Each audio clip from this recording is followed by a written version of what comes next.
Good morning students. आज हम 7th class का साइंस का चैप्टर पढ़ रहे हैं सॉइल। सॉइल क्या होती है? मिट्टी। मिट्टी का हमारे जीवन में बहुत महत्वपूर्ण भाग है। उपजाऊ मिट्टी कृषि के लिए बेनिफिशियल होती है, उपयोगदायी होती है। हम बात करते हैं कि सॉइल एक इम्पोर्टेंट और नेचुरल रिसोर्सेज है और ये पौधों की ज़िंदगी के लिए बहुत आवश्यक है। और इसमें पानी और मिनरल्स होते हैं, पानी और लवण होते हैं। और अगर हम बात करें कपड़े तक की, हमारा जो कपड़ा होता है वो भी सॉइल में बने प्रोडक्ट, मतलब मैं आपको बात करता हूँ कॉटन। कॉटन कहाँ उगता है? सॉइल में उगता है। तो उसी सॉइल में जब कॉटन उगेगा तो वो हमारे लिए क्लॉथ आएगा। तो सॉइल एक तरीके से वहाँ पे भी उपयोगदारी है। आपने कहीं छोटे छोटे कीड़ों को देखा होगा, इंसेक्ट्स को देखा होगा जो मिट्टी के अंदर रहते हैं। बरसात के मौसम में कई बार वो निकल आते हैं। जैसे हम बात कर देते हैं वॉर्म्स की, अर्थवॉर्म्स की। अर्थवॉर्म होता है जो मिट्टी में रहता है। और ये वॉर्म्स रहते क्यों है मिट्टी में? ये इनकी एक हैबिटेट है।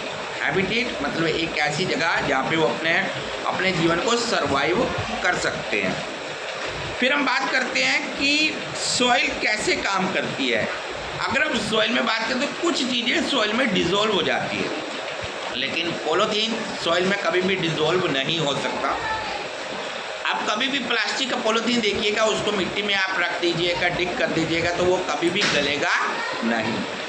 लेकिन सॉइल कई बार कई चीज़ों को डिग्रेडेबल कर लेती है, मतलब कई चीज़ों को मिला लेती है सॉइल में। जैसे इंसेक्ट्स, डेड इंसेक्ट्स हो गए, वो सॉइल्स के अंदर ऐड ऑन हो जाते हैं। प्लांट्स हो गए, वो सॉइल्स में डिज़ोल्व हो जाएंगे, लेकिन पॉलीथीन डिज़ोल्व नहीं हो सकता। अब सॉइल की बात करते हैं, composition of the soil. Soil में क्या क्या होता है? सॉइल में पार्टिकल्स होते हैं, क्ले होती है, स्लिट होती है, सैंड होती है, मिट्टी होती है, रेत होती है, ह्यूमस होती है, आर्द्रता होती है। सॉइल कई बार नरम होती है, नमी होती है सॉइल के अंदर। सॉइल में फ्लोरा और फ्यूना होता है। अब ये फ्लोरा और फ्यूना क्या होता है, ये हमने लास्ट चैप्टर में भी पढ़ा था। फ्लोरा का मतलब होता है प्लांट्स।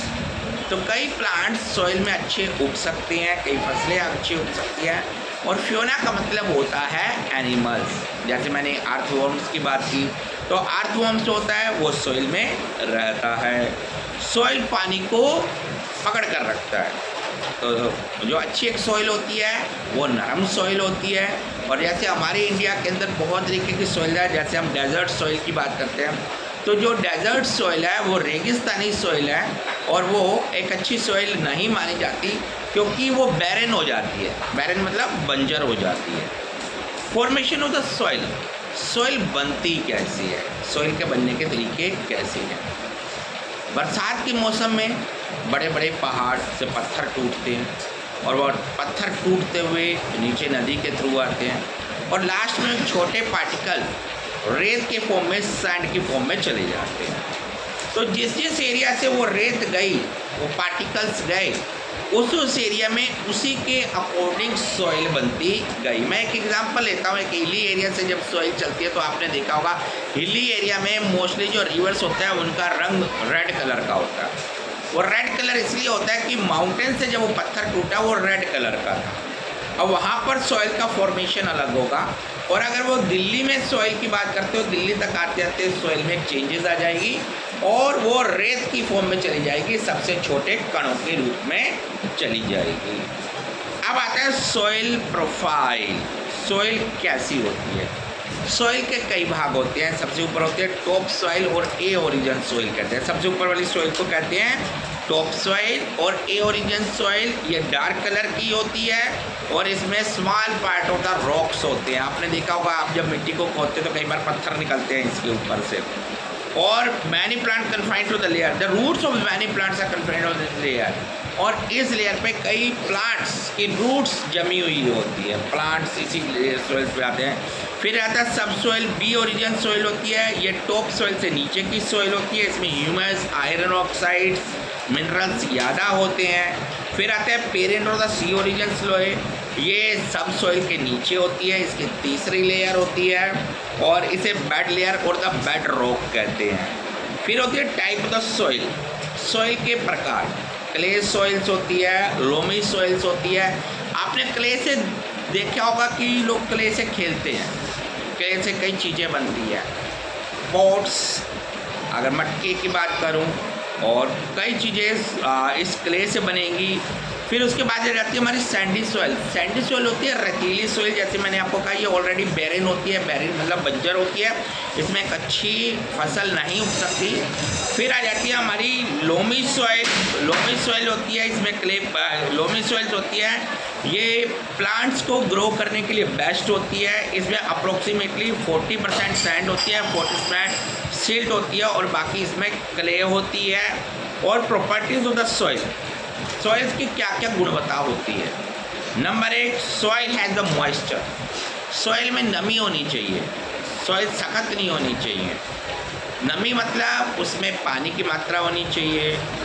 उसके बाद अगर absorption of the water in the soil, और सॉइल में पानी अच्छे से मिल जाए, सॉइल उस पानी को खींच पाए। तो आपने देखा होगा, आप अपने प्लांट्स में जब पानी देते हैं तो नेचुरली बात है वो जो मिट्टी होती है पानी को ले लेती है, और अगर एक दिन बाद फिर आप देखेंगे मिट्टी सूख जाएगी तो उसने क्या कर लिया, पानी को ऑब्जॉर्व कर लिया। अगर वो ऑब्जॉर्व ही नहीं लगती तो वो क्या बन जाता, वो मड हो जाता, कीचड़ हो जाता। अब सॉइल्स एंड क्रॉप्स की बात होती है। सॉइल जितनी अच्छी सॉइल उतनी अच्छी क्रॉप। हमारे इंडिया में कई तरीके की सॉइल है, जैसे ब्लैक सॉइल है, तो ब्लैक सॉइल में कपास बहुत अच्छी उगती है। इंडिया के हर एरियाज़ में अलग अलग सॉइल है, जैसे सैंडी सॉइल है, ये हमारे रेगिस्तानी एरिया में है, और ब्लैक सॉइल है, ये हमारे महाराष्ट्र में भी ब्लैक सॉइल आ जाती है।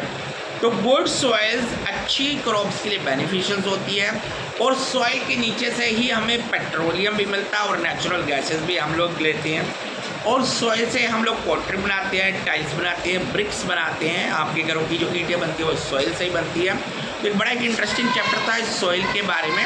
तो नेक्स्ट टाइम हम एक नए चैप्टर के साथ आएंगे और फिर एक डिटेल्स में देखेंगे कि how the science is beneficial for us, और नया टॉपिक कौन सा और इंटरेस्टिंग टॉपिक होगा वाकई ही वो।